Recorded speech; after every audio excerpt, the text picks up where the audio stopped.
प्यारे भक्तों, शनिदेव जिन्हें न्याय का देवता कहा जाता है, ये सबको उनके कर्मों के हिसाब से फल देते हैं। इसीलिए इन्हें कर्म फल दाता शनि कहा जाता है। कहा जाता है कि जो व्यक्ति उनकी पूजा करता है उनसे शनिदेव बेहद प्रसन्न होते हैं और उनके सारे काम बिना किसी बाधा के पूरे होते हैं। वही जिनकी कुंडली में शनि की स्थिति होती है, उनका कोई भी काम कभी आसानी से नहीं हो पाता है। उनके सभी काम में अड़चनों का सामना करना पड़ता है। तो ऐसे में आज हम आपको शनिदेव के मंत्रों के बारे में बताएंगे, जिन मंत्रों को करने से जीवन के सारे कष्ट दूर हो जाएंगे। शास्त्रों में कहा गया है कि अगर शनिदेव किसी व्यक्ति पर मेहरबान हो जाते हैं तो उसे रंग से राजा बनने में देर नहीं लगता है। वही शनि की क्रूर दृष्टि व्यक्ति को पूरी तरह से बर्बाद कर देती है। कुंडली में शनि की कमजोर स्थिति व्यक्ति के जीवन में कई तरह की समस्या को उत्पन्न करती है। व्यक्ति का कोई भी काम आसानी से नहीं हो पाता है, साथ ही उसे हर काम में अड़चनों का सामना करना पड़ता है।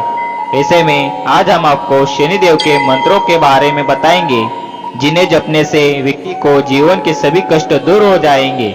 इस मंत्र को रोजाना शनिवार के दिन सुबह और शाम को समय सुने, इससे आपके जीवन में हमेशा सुख शांति मिलेगी।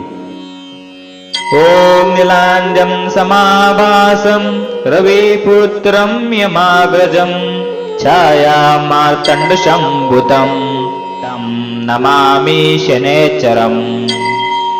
ओम नीलांजं समाभासं रविपुत्रं यमाग्रजं छायामार्तण्डशम्भुतं तं नमामि शनैश्चरम्। ओम नीलांजं समाभासं रविपुत्रं यमाग्रजं छायामार्तण्डशम्भुतं तं नमामि शनैश्चरम्। ओम नीलांजं समाभासं रविपुत्रं यमाग्रजं छायामार्तण्डशम्भुतं तं नमामि शनैश्चरम्। ओम नीलांजं समाभासं रविपुत्रं यमाग्रजं छायामार्तण्डशम्भुतं तं नमामि शनैश्चरम्। ओम नीलांजं समाभासं रविपुत्रं यमाग्रजं छायामार्तण्डशम्भुतं तं नमामि शनैश्चरम्। ओम नीलांजं समाभासं रविपुत्रं यमाग्रजं छायामार्तण्डशम्भुतं तं नमामि शनैश्चरम्। ओम नीलांजं समाभासं रविपुत्रं यमाग्रजं छायामार्तण्डशम्भुतं तं नमामि शनैश्चरम्। ओम नीलांजं समाभासं रविपुत्रं यमाग्रजं छायामार्तण्डशम्भुतं तं नमामि शनैश्चरम्। ओम नीलांजं समाभासं रविपुत्रं यमाग्रजं छायामार्तण्डशम्भुतं तं नमामि शनैश्चरम्। ओम नीलांजं समाभासं रविपुत्रं यमाग्रजं छायामार्तण्डशम्भुतं तं नमामि शनैश्चरम्। ओम नीलांजं समाभासं रविपुत्रं यमाग्रजं छायामार्तण्डशम्भुतं तं नमामि शनैश्चरम्।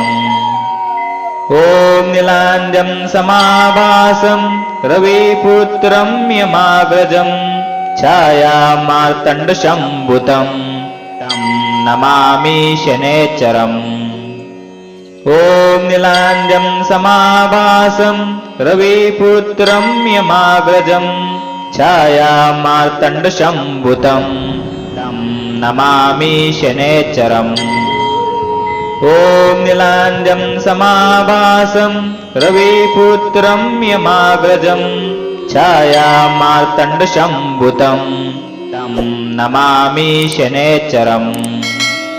ॐ नीलाञ्जं समाभासं रविपुत्रं यमाग्रजं छायामार्तण्डशम्भुतं तं नमामि शनैश्चरम् ॐ नीलाञ्जं समाभासं रविपुत्रं यमाग्रजं छायामार्तण्डशम्भुतं तं नमामि शनैश्चरम् ॐ नीलाञ्जं समाभासं रविपुत्रं यमाग्रजं छायामार्तण्डशम्भुतं तं नमामि शनैश्चरम् ॐ नीलाञ्जं समाभासं रविपुत्रं यमाग्रजं छायामार्तण्डशम्भुतं तं नमामि शनैश्चरम्